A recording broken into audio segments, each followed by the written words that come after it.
Well, howdy folks, welcome back to the Crown of the Tri-Very Hard King. Delish. Thanks to Jackal ZXA for submitting that one in the comments for the last video of this. You know, I'm through doing work, and yeah, I call it work. Doing work for this, do I call it a Let's Play? I call it a cash play. And when you're doing cash plays, you don't want to do work. This is when you crowdsource your content. In the next part, I'm going to crowdsource commentary. So, you know, leave a line or two of commentary that you want in the video, in part 3, in the comments. And, you know, it'll be like one of those tell a line at a time story kind of things. So, you know, you say the first line of the story, then the next commenter says the next one, or maybe you'll do a comment thread about it. You guys can figure it out, right? But you're right, I'm playing some Dark Souls 2. Been a while. It has been quite some time since I visited this, so it puts me at a bit of a disadvantage, because one, I mean, I saw lots of Bloodborne footage since then, and so this kind of looks like shit, garbage, pus, by comparison. But, you know, at the same time, I gotta finish what I start. And as I've said, as I think I said in the first part of this Delish series, I rather like this DLC. I mean, granted, I'm extremely far removed from it, given that I actually recorded this footage, I don't even remember when. I think this is before I even moved. Yeah, it was before I even moved, so this is gonna be a struggle. However, I did prepare some research for this. And yeah, having moved away from Alabama, I'm losing some of that southern drawl, so I said research instead of research. What is up with that? That's crazy. Alright, so this Canadian-like landscape we're in right now is Lois. And let me tell you what, Lois is nice. It's all purty and shit. It's hazy, it's foggy, it's snowy. It's Christmas time! Little unknown lore fact.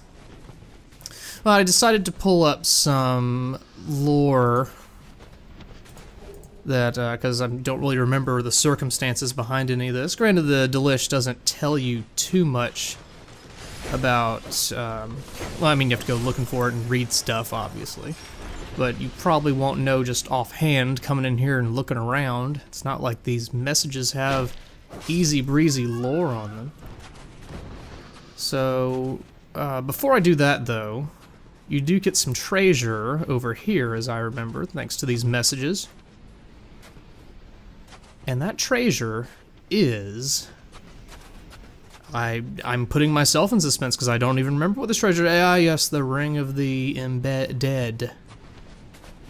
And again, did not prepare for any of this, so off the top of my head, I don't remember what that does. You would think that past me would have immediately scrolled to said ring to look up what it does, unless that's a ring you get elsewhere in the game. But of course, there's Dork Dance as well. That is a hex.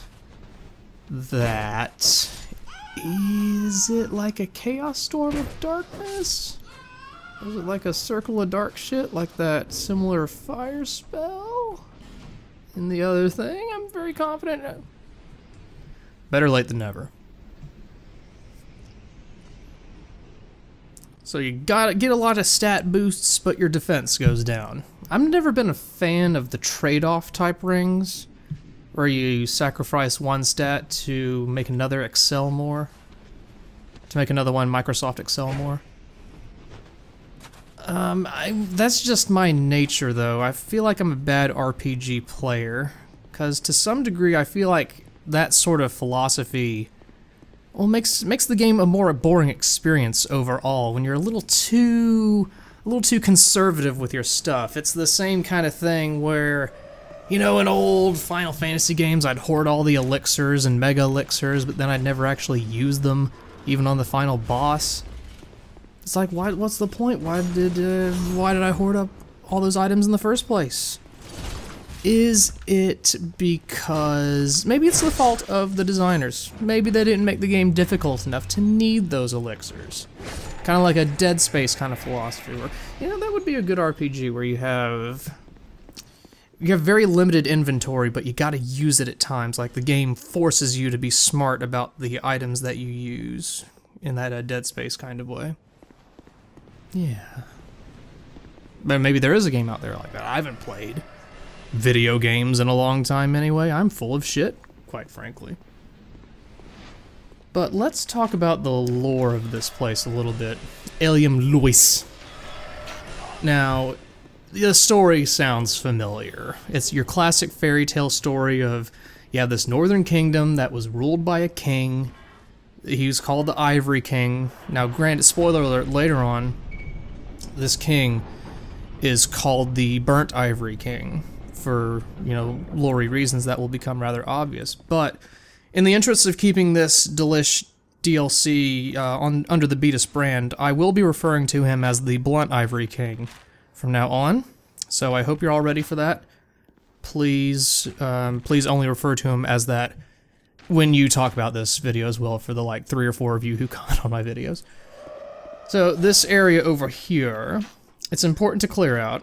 I think I mentioned this in the last video, but I'm taking a very deliberate approach with how I do this. You get your bonfires along the way as per the usual, but I'm doing my best, or I will be doing my best, as you'll see, to not actually use those bonfires. A little preview of what's coming up. I don't want to use those bonfires specifically because they respawn all the enemies, and you'll see why this is this strategy pays off. Now, of course, it has the risk of going very badly. If you die and, you know, never use the bonfires along the way, that could be rather bad. And as you may have noticed, I am rather bad at games like this. Being rather out of practice. But anyway, it's your classic story. You got a king. He's the Ivory King. He's a knight guy. He's, you know, he's your classic lawful good. Devotes himself to protecting the land, wants to be a good king guy. He is like the purest of pure ivory. But then you got a problem in your kingdom. You know how this happens. You got this weird chaos shit that's, you know, simmering underneath your land. It's under the permafrost, I guess, because it was a northern kingdom. This is, you know, Canada. Ooh, dead twerking enemies. Where's the lore about the twerking corpses in Dark Souls? I don't feel like we've gotten enough info on those types of enemies. I'd do some more research on that. But anyway, the simmering chaos, it gets kind of cray-cray. So the king builds something at the entrance to where this chaos is for unclear reasons. And, you know, so the Guardian, there's a Guardian who you'll see later. This spoiler alert, again, there is actually an NPC you can talk to in this Delish. Which is good. That's another thing I did not like about the first two. There's like no one to talk to. You got all the NPCs being isolated up in the place that I can't think of what it is for some reason. I hope you don't hear that. That's a sound of a cat battling a ball around a circular thing. FYI. Need some figure out the lore around that as well.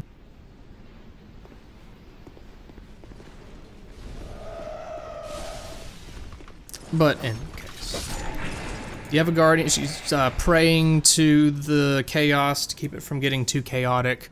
But hey, what do you know? Prayer doesn't work, folks.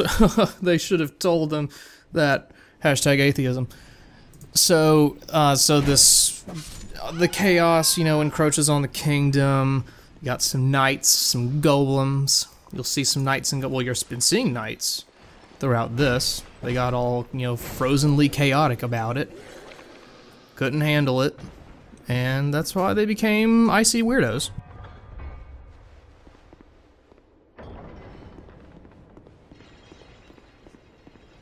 Who would have thunk it?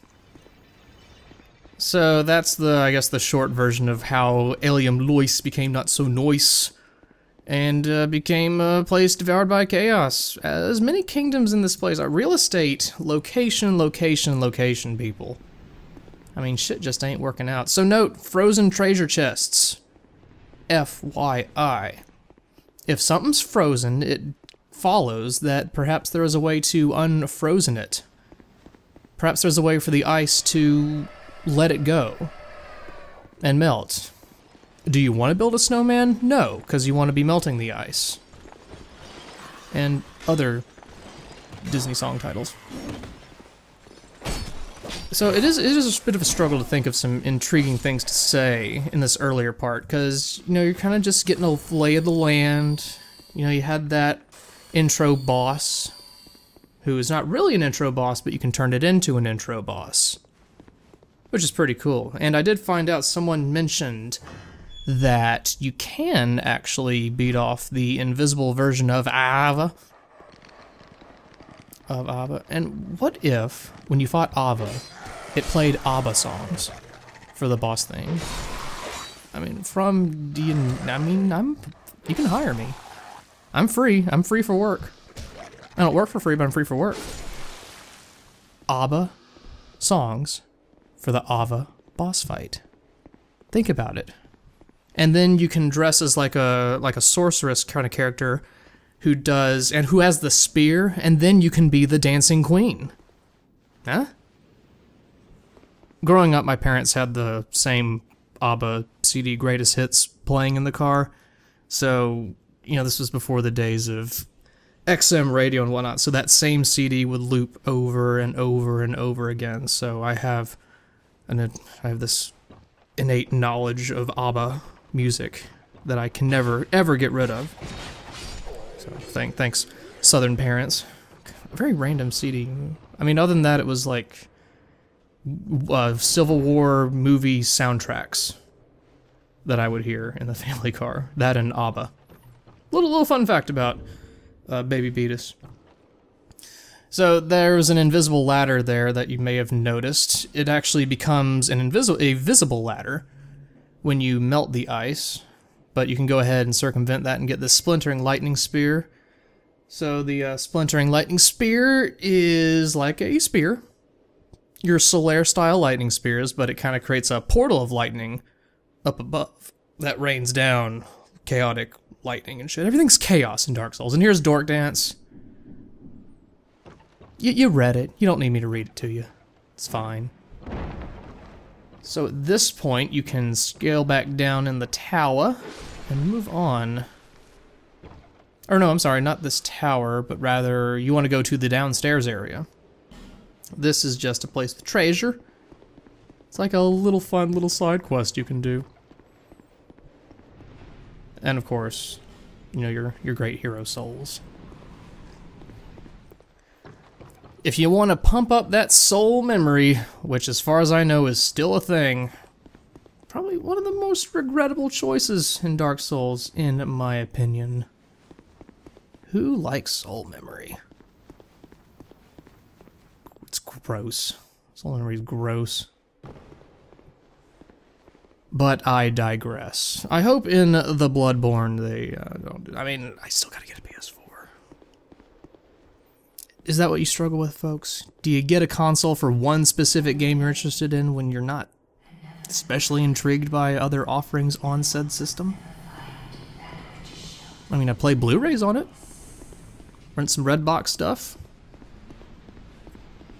Use it as a multimedia entertainment center, but I got the PS3 for that, folks. Man, it sucks to be a gamer sometimes, right? So this. The Eye of the Priestess, which oddly is shaped like a key, apparently, judging from the icon. So that little item, well, it does not change the frozenness of the area we are in. I'm getting text messages. But it does make Ava a visible pet. So now you can see the kitty, and you can pet that kitty. You can see Ava, and you can now that Ava is visible, you can create memes. Because what good is a cat who's invisible? You can't make memes on an invisible cat. I don't know, From is just off the ball with these delicious. It's insane. Who wants to see a cat on the internet who can't see that cat?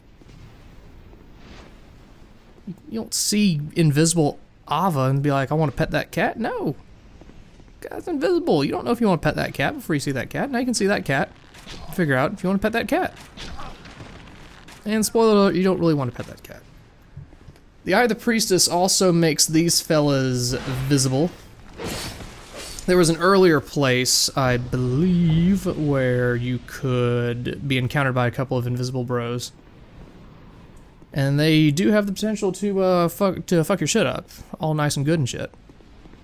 And you don't want your shit fucked up, so you want to get that eye. So, where does he put this character? Does he stuff the Eye of the Priestess in his own eye socket? Kind of like put it on his belt? Maybe you want to like hold it in his mouth, like and he can't talk. Obviously, that doesn't make sense. There's a lot that doesn't add up.